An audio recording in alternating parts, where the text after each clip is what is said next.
sent you a note asking you to come over at once. Didn't you get it? Yes, I got it.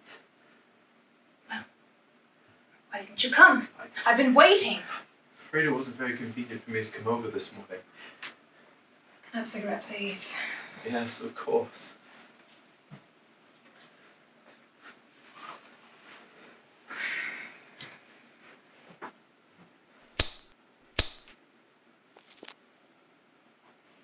I sent for you because we've got to talk. We've got to make arrangements. For our future, I mean. Have we a future? Of course we've got a future. We've already wasted 10 years. There's no need to waste any more time. I'm sorry, Veronica. I'm afraid you've got this worked out the wrong way. Don't get me wrong, I've enjoyed meeting you again very much, but we don't really belong together. Worlds apart. Nonsense, John. I love you. And you love me. We've always loved each other. You were very obstinate in the past, but never mind that now. Look, our lives needn't clash. I don't mean to go back to the States for quite a while. When I finish the picture I'm working on now, I'm going to play a straight part on the London stage. I've got a new play. Elderton's written it for me. It'll be a terrific success. I'm sure it will. And you can go on being a doctor. You're quite well known, they tell me. I'm a fairly well-known consultant on certain diseases, if it interests you, but I imagine it doesn't. What I mean is you and I can both get on with our own jobs. It couldn't have worked out better. You really are the most interesting character. Hmm? Did you realize I'm a married man? I have children. Well, I'm married myself at the moment, but these things are easily arranged. A good lawyer can fix anything. I always did mean to marry you, darling. I can't think why I have this terrible passion for you. But there it is. I'm sorry, Veronica. It's out of the question. But I tell you, a good lawyer can easily fix any... A good lawyer can fix anything. Your life and mine have nothing in common. Not after last night. You're not a child, Veronica. You've had 2 husbands. Well, no doubt a good many lovers. It was last night, me exactly. Not at all, and you know it. If you'd seen your face yesterday evening when I came through that window. Lee might have been back in the south of France all those years ago. I was back in the south of France. Try to understand, Veronica. You came to me last night straight out of the past. I've been thinking about you, wondering whether I'd been as wise a young man as I thought myself to be, or whether I'd simply been a coward. And suddenly, there you were.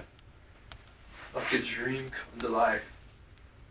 Thought you were a dream. Today, I'm back in the present. A man 10 years older. A man you don't know and probably wouldn't like very much if you did know him. Are you telling me you prefer your wife to me? Yes. Yes, I am.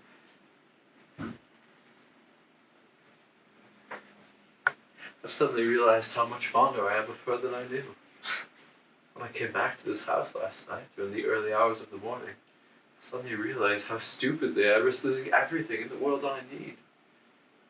Fortunately, Gerda was asleep. She had no idea what time I got back. She believes I left you quite early. Well, your wife must be a very credulous woman. She loves me and she trusts me. She is a fool! And anyway, I don't believe a word of what you say.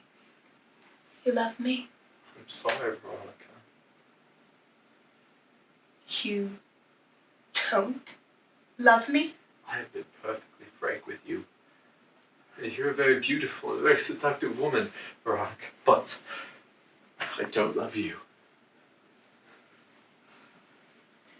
You belong to me, John. You always have. Ever since I got back to England, I've been thinking about you, planning how best to meet you again. Why do you think I took this idiotic cottage down here? Simply because I found out you came down for weekends here with the Ankertels. So what was our plan last night? I noticed your light was working this morning. You belong to me. I don't belong to anyone. Where you get this idea you can own another human being? I loved you once and wanted you to marry me and share my life.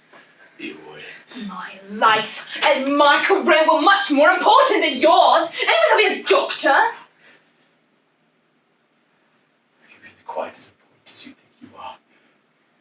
If I'm not right at the top yet, I will be. I wonder, rather I doubt it. What? You're lacking something, Veronica. What is it? Warmth? Generosity? You give me nothing. You take all the time. You turned me down 10 years ago. You turned me down today. Oh my God, I'll make you suffer for it.